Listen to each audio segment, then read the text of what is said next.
आप यूएस पे हमला कर रहे हैं तो यूएस के पास तो ऑल एथिकल हो जाएगी ना, देन दे विल से कि स्काई इज द लिमिट, और फिर वो पूरी फोर्स से आएंगे, फिर वो कहेंगे जी हम पे हमला हुआ ना, तो दुनिया अब कह नहीं सकेगी उनको कि देखें आप ज्यादती कर रहे हैं। किसी सूरत में चीन और रूस इकट्ठे जंग रुकवाने के लिए आ सकते हैं, या वो ऐसी कोई मिलिट्री हेल्प करें ईरान को, आइदर वो मिसाइल टेक्नोलॉजी हो, वो जहाज हो, वो कुछ ऐसा फराहम कर सकते हैं?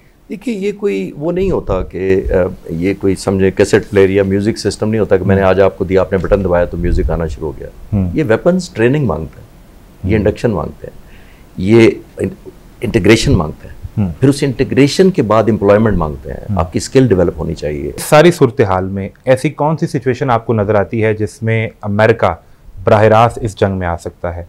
इस वक्त वो इसराइल को सपोर्ट तो कर रहा है, और जिस तरीके से अमेरिकन प्रेसिडेंट ट्वीट कर रहे होते हैं वो लगता है कि नेतन्याहू या तो लिख कर दे रहे हैं या वो उन्हीं के पास है, वही ट्वीट कर रहे हैं। अमेरिका इस जंग में बाकायदा तौर पर कब उतर सकता है?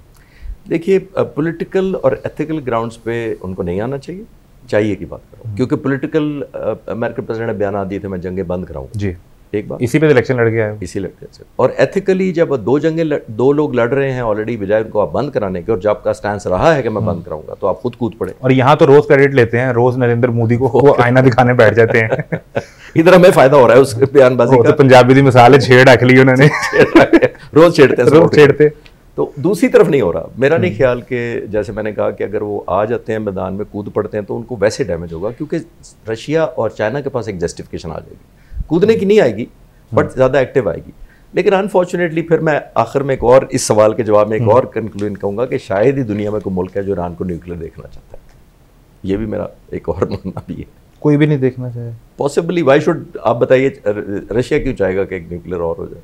और चीन भी नहीं चाहेगा। चीन क्यों चाहेगा? वैसे डिस्कस कर रहा हूँ मैं आपसे। और वैसे ही डिस्कस करते हुए कौन सा मुल्क पाकिस्तान चाहेगा? नहीं, उस पर मैं नहीं कमेंट कर सकता, ज़ाहिर नेबरिंग मुल्क है। मैं I have lot respect for Iranians and brothers across, लेकिन मैं वैसे बता रहा हूँ कि इस रीजन में क्यों मिडल ईस्ट के मुल्क ऑल आउट सपोर्ट करते हैं। अब वो तो इसलिए कि वो नहीं चाहते कि ईरान किसी सूरत स्ट्रेंथन हो। पॉसिबिलिटी ये है कि शायद लुक द अदर साइड, क्योंकि ईरानियन रजीम गवर्नमेंट इशू नहीं है इस वक्त, सिर्फ न्यूक्लियर टारगेट है। Nuclear target. अगर ईरान कोई ऐसी सिचुएशन हो सकती है कि ईरान जो अमेरिकन बेसिस हैं यहाँ पर इराक में या इस खित्ते के अंदर, उन्हें हिट कर सकता है? Is there any situation? देखिए अगर वो सिचुएशन नहीं है, बट अगर वो करें मैं उस पर कमेंट कर सकता हूँ। और वो अगर वो करें तो ईरान के लिए कीमत बढ़ जाएगी जंग की, और अमेरिका के पास एथिकल जस्टिफिकेशन आ जाएगी। तो ईरान को नहीं करना चाहिए मेरी नज़र में। जितनी उनकी वॉर फाइटिंग स्टेमिना है, मैं शुरू से आपसे अर्ज कर रहा हूँ, वॉर फाइटिंग स्टेमिना डिपेंडेंट होता है। बिल्कुल ठीक। मैं 6 लोगों से लड़ सकता हूँ या एक से ही मैं अच्छा तरह लड़ सकता हूँ, अच्छी तरह 3 से इकट्ठा नहीं लड़ सकता। तो मेरा ख्याल है, जो मुझे नॉलेज है ईरान की फोर्स का, उनकी कंपटीशन का, उनके फोर्स गोल का, उनकी स्ट्रेंथ का, उनके वॉर स्टैमिना का, जितना मुझे पता है, मेरा नहीं ख्याल ईरान अफोर्ड कर सकता है। और मैं नहीं समझता कि उसे चाहिए, क्योंकि आप सिर्फ छोटे नेबरिंग अरब मुल्क पे हमला नहीं कर रहे, आप यूएस पे हमला कर रहे हैं। तो यूएस के पास तो ऑल एथिकल हो जाएगी ना, देन दे विल से कि स्काई इज द लिमिट, और फिर वो पूरी फोर्स से आएंगे, फिर वो कहेंगे जी हम पे हमला हुआ ना, तो दुनिया अब कह नहीं सकेगी उनको कि देखें आप ज्यादती कर रहे हैं। यहाँ फॉल्स फ्लैग ऑपरेशन की कोई गुंजाइश है? पॉसिबिलिटी इसराइल करे, और there is a possibility obviously, और ये हो सकता है। ये दुनिया करती आई है, बहुत अरसे से करती आई है। फॉल्स फ्लैग हो सकता है, आप किसी शिप पे अटैक करवा दें ईरान की तरफ से, ईरान के नाम पर करवा दें, किसी सी में समंदर पे बोट को सिंक करवा दें, समथिंग लाइक दैट। उस केस में फिर ईरान क्या करेगा?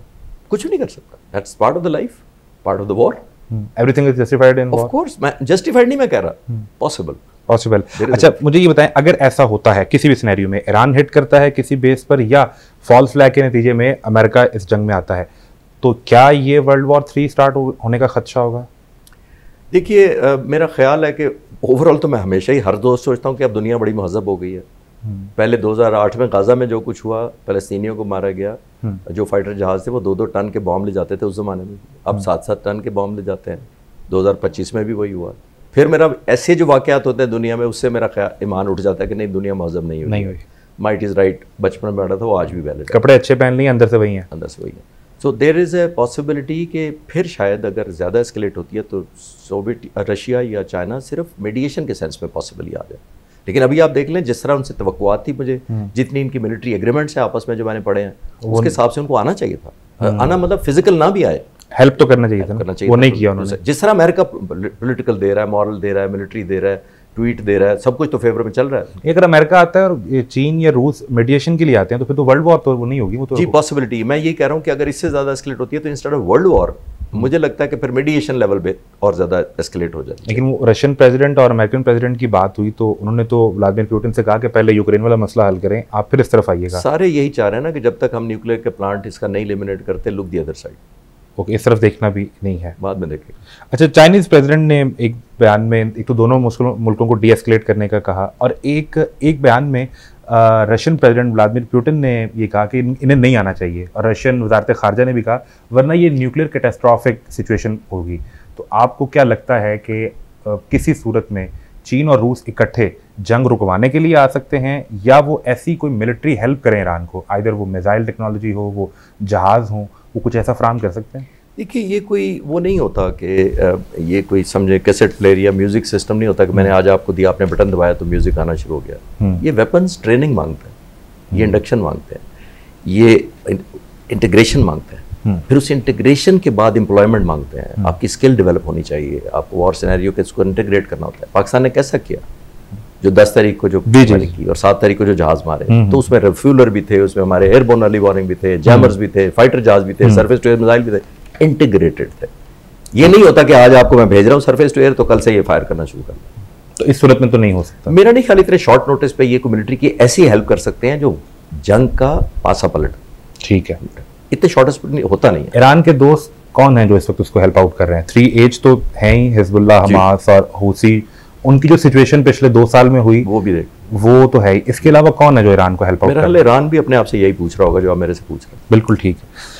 इस सारी सिचुएशन में हम जरा इसको थोड़ा वाइंड अप करें, समेटें, तो इंडिया वो चाबहार पोर्ट के ऊपर इन्वेस्ट कर रहा था, और दूसरी तरफ हमने अभी डिस्कस किया कि इंडियन जो खुफिया एजेंट्स हैं वो मोसाद को वहाँ हेल्प आउट कर रहे हैं, और इंडिया सपोर्ट करने चला गया इसराइल को। वैसे भी वो बिलावल भुट्टो ने भी कहा था कि वो एक टीमू वर्जन है नेतन्याहू के। तो मुझे ये बताएं कि इस जंग के बाद या इसके दौरान भी इंडिया ज़्यादा नुकसान में होगा या ईरान? इन दोनों के आपसी जो ताल्लुकात हैं, इस सिचुएशन में, इस पिक्चर में आप इंडिया को कहाँ देखते हैं?